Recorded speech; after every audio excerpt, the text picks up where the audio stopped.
Na RW Brasil. Batendo forte com Mário Medalha. Nós estamos fazendo contato com o Mário Medalha, já conosco por aqui. Vamos enquadrar o Medalha. Eu acho engraçado, depois que eu edito isso aqui, eu digo, poxa, eu falei enquadrar o Medalha. Negócio deselegante, né? Pois é. Eu ia te perguntar agora, você é enquadrado em qual artigo? Mas eu estou falando aqui já a língua dos operadores de estúdio, né? De câmera, enfim. Tá aí o Mário. Não, e aí, Marcelo, Mário? Tudo bem? Tudo bem? Como é que estão as coisas? Tudo bem, tá mais refrescado agora? Nossa senhora, rapaz. Agora há pouco eu estava aqui editando uns vídeos aqui e deu um barulho forte ali no pátio. Eu fui ver, rapaz. Eu tenho um guarda-sol aqui grande que está instalado num pedestal de concreto. Olha, aquilo é forte. Aquilo tem que fazer força para movimentar. O vento levou, parecia um papel. Aí eu fui dar uma olhada nos sites aqui de previsão do tempo. Nós tivemos rajadas, agora lambadas de vento de 60 km horários. Tempestade Falasse o vento levou, me lembrei do sul dos Estados Unidos.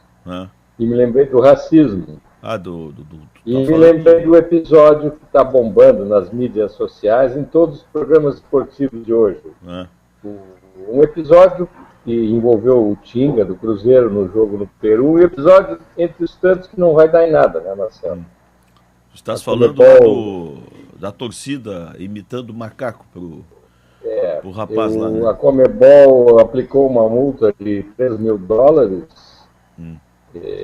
e que é insignificante, não representa nada diante do que aconteceu lá, diante da gravidade do assunto. O Cruzeiro, através de sua diretoria, também tentou acionar a CBF. A Comebol, o presidente da Comebol chegou a dizer que tinha que tomar conhecimento depois, muito depois, através de um Twitter, enfim, de uma mídia social dessas. Ele não sabe nada do que acontece numa competição que é ordenada e executada pela sua instituição. E o pior, teve um árbitro omisso nessa questão, porque o regulamento,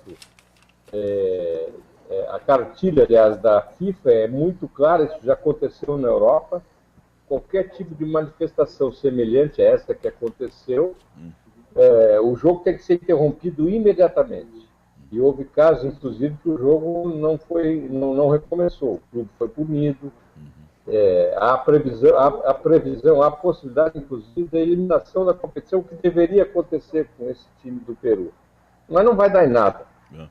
Bom, isso fora o que fizeram fora do campo, né? Diz que cortaram a água depois do jogo, no vestiário. Exatamente. Né? Tinha razão o João Saldanha, Marcelo. Cada vez mais os fatos dão razão ao Saldanha, que dizia que essa competição é uma competição mau caráter. É uma frase dele para definir tudo que acontece, né, em se tratando dessa competição sul-americana. Mas não adianta, Marcelo, a Comebol é o espelho da CBF, por exemplo, e vice-versa.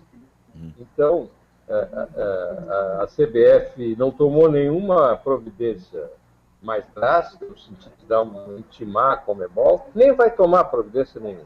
Vai ficar por isso mesmo. Nós vamos ficar com essas manifestações isoladas do próprio Cruzeiro e uma que vai acontecer domingo, por ocasião do Clássico em Minas Gerais, que a torcida do Atlético vai fazer uma manifestação favorável ao Tinga, de apoio ao Tinga, embora seja do jogador do grande rival.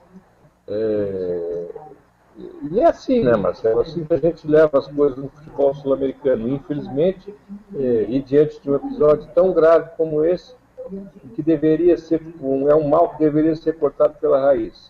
Aconteceu agora, não vai ser o primeiro nem vai ser o último. E nós vamos continuar com essas manifestações extra-campo, que são muito sérias, que só denigrem o futebol.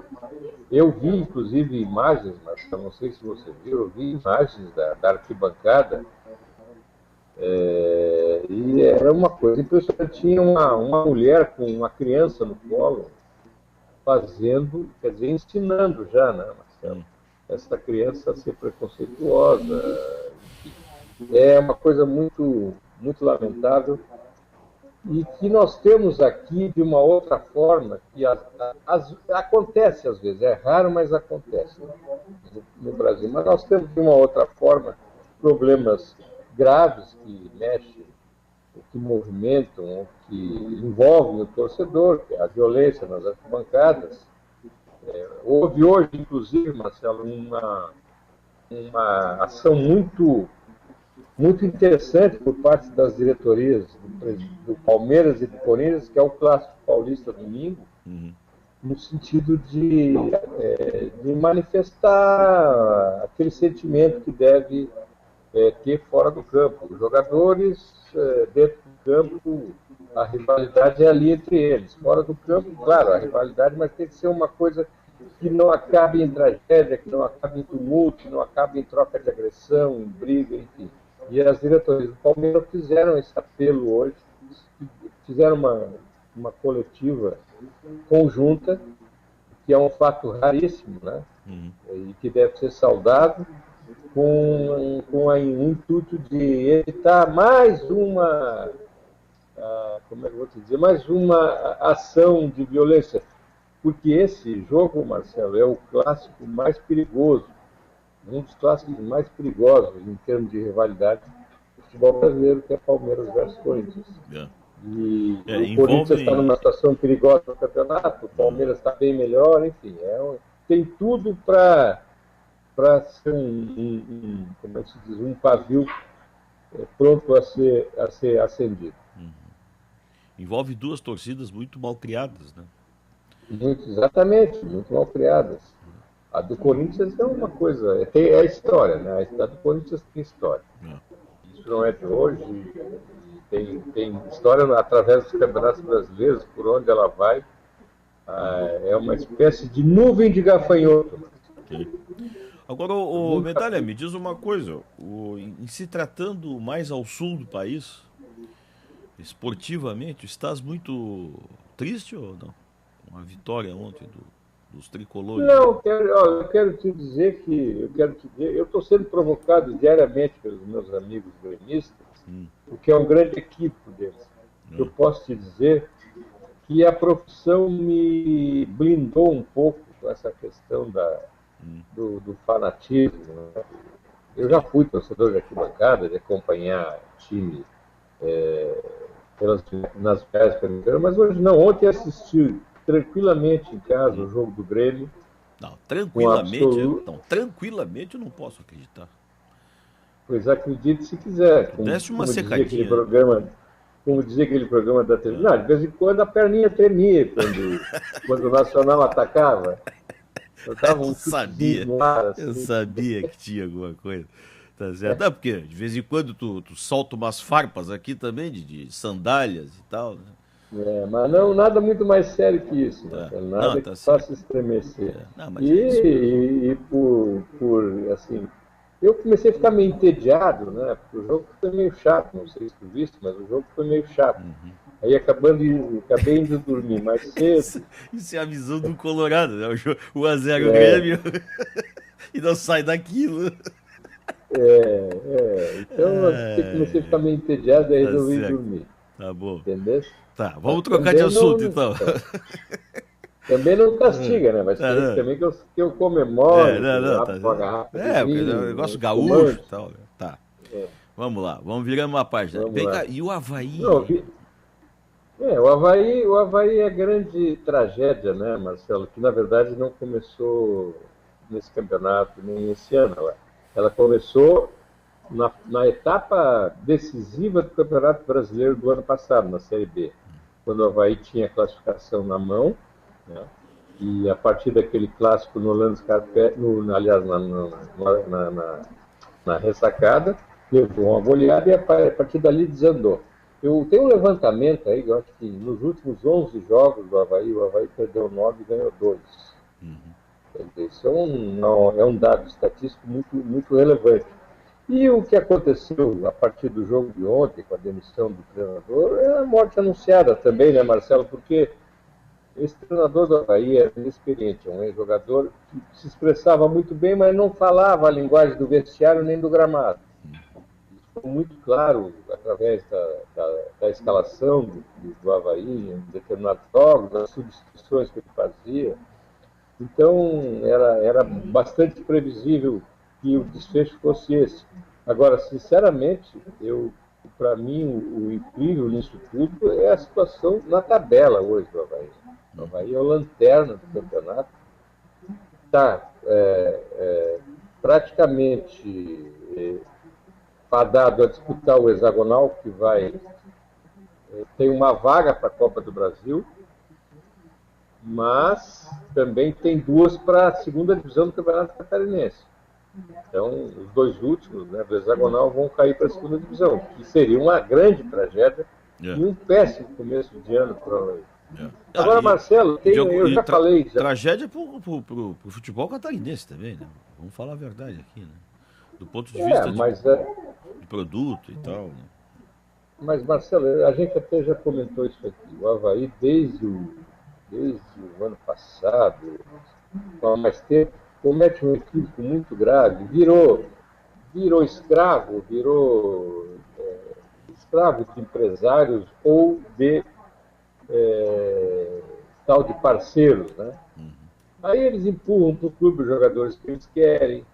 E em troca, Marcelo, o Avaí manda embora jogadores da base, jogadores criados. Agora acabou de mandar o Luciano, 20 anos, mandou para o Corinthians.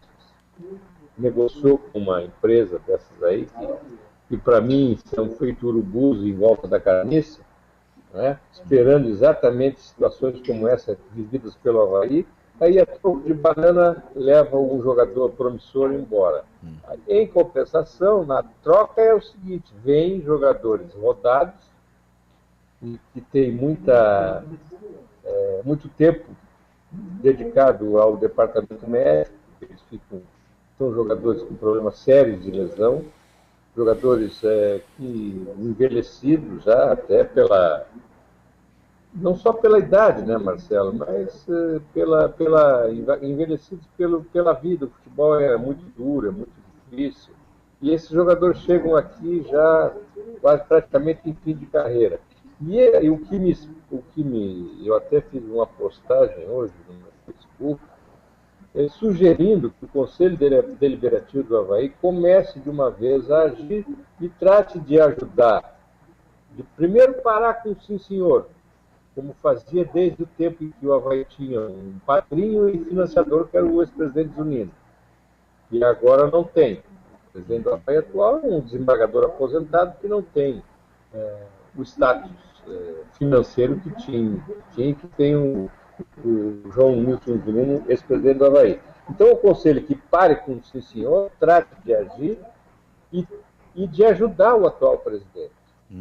E aí disso que o Avaí está precisando de uma ação interna no clube, porque é o seguinte, Marcelo, quando o presidente assume, isso é mais antigo no futebol do que tem meia dúzia, 8, 10 colaboradores ou membros de diretoria. Com o passar do tempo, vai ficando o presidente sozinho. E nesse caso do Avaí é muito complicado, porque o presidente atual não tem nenhuma experiência, a não ser como vice-presidente, como foi, né? Foi vice-presidente do João Zunino, mas vice-presidente do Zunino era um cargo, era uma rainha Elizabeth, porque ele não tinha nenhuma condição de interferência, porque o presidente Zunino era muito centralizador, até pela sua colaboração, né, financeira que ele dava ao clube. Então é uma situação muito grave. Agora, e eu acho... Não, eu acho até, Marcelo, que essa situação esvaziou um pouco o clássico de domingo. Eu duvido que a torcida do Avaí vá comparecer. O Scarpelli com a força que poderia comparecer. E o Figueirense está tranquilo, né? Porque assumiu a liderança com a vitória dentro do Joinville, que não fez nem cosquinha no Scarpelli, pelo contrário, foi um fiasco. Foi muito mal e mereceu os 3 a 0. Eu não sei se então, eu não sei se erro na estatística, mas eu acho que talvez seja a primeira vez que nós vamos ter um clássico com os dois em situações opostas na tabela. Né? Sim, sim, é um na ponta, nos extremos, né? Agora, para quem está acostumado com o clássico e com a história dos clássicos, esta é uma típica situação em que pode ter uma tragédia, uma inversão aí, né? Figueirense... Já houve isso, já aconteceu isso, Marcelo. E, aliás, isso é uma coisa comum em clássicos. O favoritismo de um nem sempre é confirmado. No caso, nós estamos falando até de um favoritismo bem grande, né?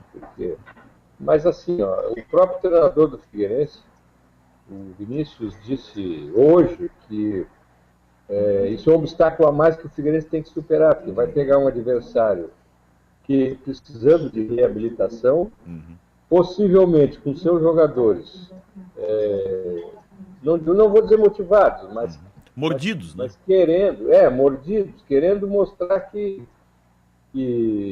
a culpa não foi deles. Sim, E outra coisa, né? Um novo treinador, Paulo Turra. Então, pode ser que a situação de domingo não seja exatamente aquela que todo mundo espera, que não dê a lógica do futebol. Tá. Muito bem. Bom, encaminhamos assim então o clássico, né? Uma grande tendência de vitória do Figueirense, mas pode haver aí uma reviravolta. O que não seria um fato incomum em se tratando de clássico. Até pelo contrário, é muito comum. O favoritismo às vezes até atrapalha. O time entra em campo com um pouco desleixado, vamos dizer assim. E aí o favoritismo vai pelo ralo. Então tá. O Rio Tavares chove muito, não? Rapaz, eu vou dizer uma coisa. Hoje eu saí às 4 horas da tarde. Tive um compromisso na cidade rapidinho. Eu levei 2 horas e meia para ir e voltar. O Rio Tavares, centro, Rio Tavares, e voltei pela Lagoa para não pegar aquela complicação ali a partir do elevado da seta. Mas foi a pior viagem que eu fiz, porque eu fiquei trancado naquela rodovia, eu sempre esqueço o nome, que dá acesso ao Morro da Lagoa, que passa ali pela UDESC. O trânsito estava trancado antes da UDESC, só para te ter uma ideia. Aí eu vim em primeira, em segunda. Levei 2 horas e meia. E abaixo de chuva ou não? Muita chuva, né? Agora já amenizou, agora até deu uma parada. Agora aqui também. Mas não dá para reclamar, né, Marcelo? Não, com certeza. Estava demais, né? Antes que a Casanha Celeste nos aplicasse aquela de novo. Com certeza. Mas já estavam todos com a desculpa no bolso, né? Na manga. Agora como choveu tudo isso, vamos esperar que a Casanha não diga que a água ficou muito turva, que ela não pode ser captada. O Messer lá da Eldorado de Criciúma hoje me contou pela manhã que, olha, a cidade de Criciúma ficou debaixo d'água em muitos bairros, né? A chuva foi muito maior lá do que aqui. Torres, a partir de Torres, ali era em Torres, Araranguá.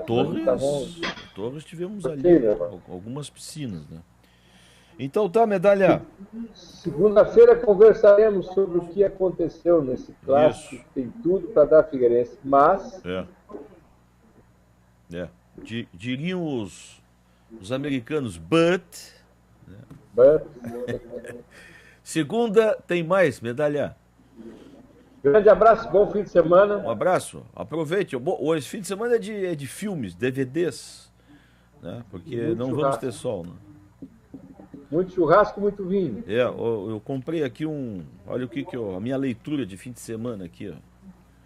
Comprei a última Rolling Stones, e que tem como o Jim Morrison ilustrando aqui um bom artigo sobre a vida do Jim Morrison. Faço uma força danada para gostar do Jim Morrison, mas o som dele não me convence, mas respeito o que ele fez aí. Então tá, até segunda. Tchau, grande abraço. Abraço. Tchau. O Mário Medalha, sempre conosco aqui no Batendo Forte. Segunda tem mais. Até.